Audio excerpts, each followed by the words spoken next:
Hi guys, okay, hari ni nak tunjuk cara nak buat layout grid Instagram macam ni. First, kita buka dulu Photoshop, and then kita create new. Kita buat size 12 kali 4, orientation landscape, and resolution 300. Lepas tu tekan create. Okay, sekarang kita buka gambar. Okay, ada ambil gambar skafia. Okay, ada tarik masuk dalam ni. Okay, ada letak dia dulu macam tu. Okay, make sure hampa buka ruler ni, yang tepi ni dengan atas ni. Cara nak buka, tekan view, tekan ruler.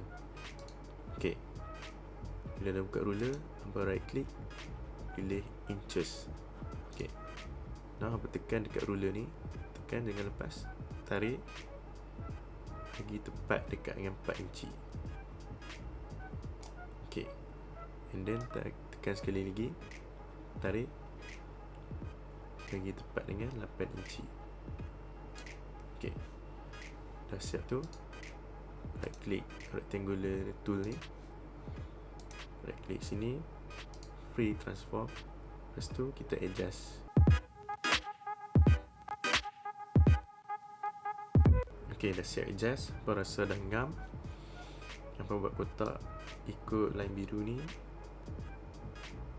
Ok, dapat kotak macam ni, right click, cut. Ok, tekan balik dekat layer 1 ni, buat benda yang sama agak. Ok, dah siap tu, pergi dekat file, tekan new,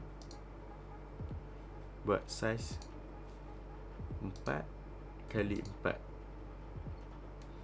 Lepas tu resolution sama agak, orientation portrait. Lepas tu tekan create. Ok, yang dapat kotak sini, buka balik yang tadi, tarik masuk sini, bagi tu tepat tengah. Dah dapat macam ni, file, save as, pilih JPEG, tulis 1, save. Lepas tu ulang step yang sama.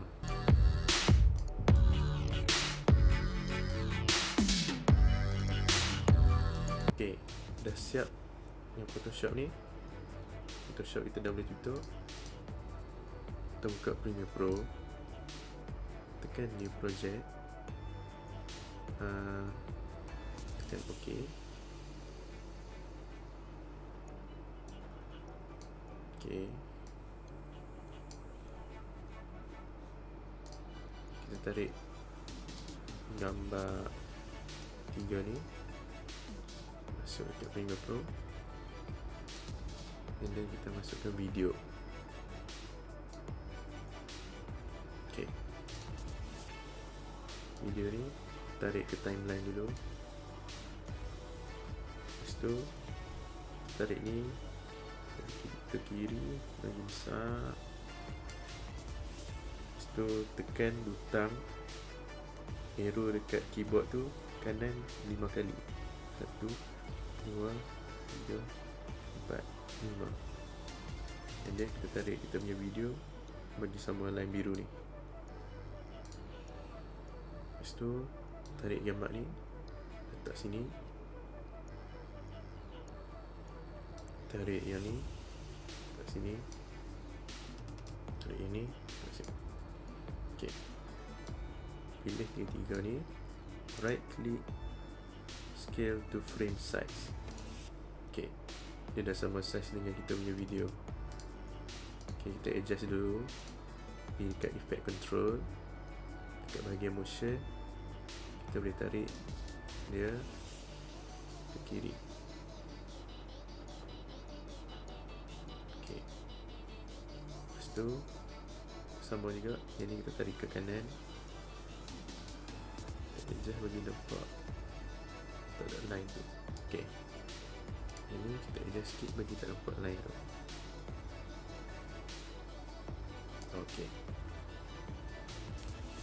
lepas tu kita sambungkan 3 gambar ni dengan line ni, and siap lah. File, export media, pilih H.264 mesh source, export. Ok, video kita dah siap export. Sekarang ni akan tunjuk cara nak upload gambar dengan video ni dekat Instagram supaya time upload tu tak lari. Ok, first kita akan upload gambar dulu. Kita upload dulu gambar lamp tu.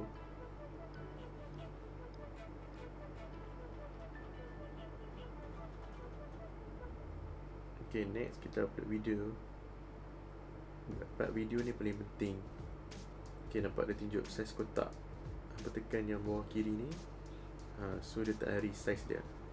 Tekan next, continue. Ok, cover tu make sure dia ambil yang awal-awal video tu. Kalau tak ambil awal-awal video, nanti upload gambar kat grid tu tak sama. Tekan next, caption, teaser, share. So last, kita upload gambar yang pintu ni. Next, share. Tunggu dia upload habis. Sambil tu tengok story Juh kan. Juh ada kelas online baik. Okay, bila dah siap upload semua, dapatlah hasil macam ni.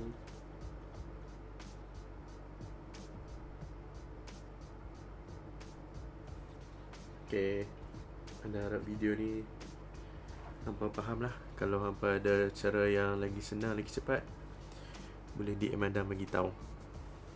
Bye, thank you for watching.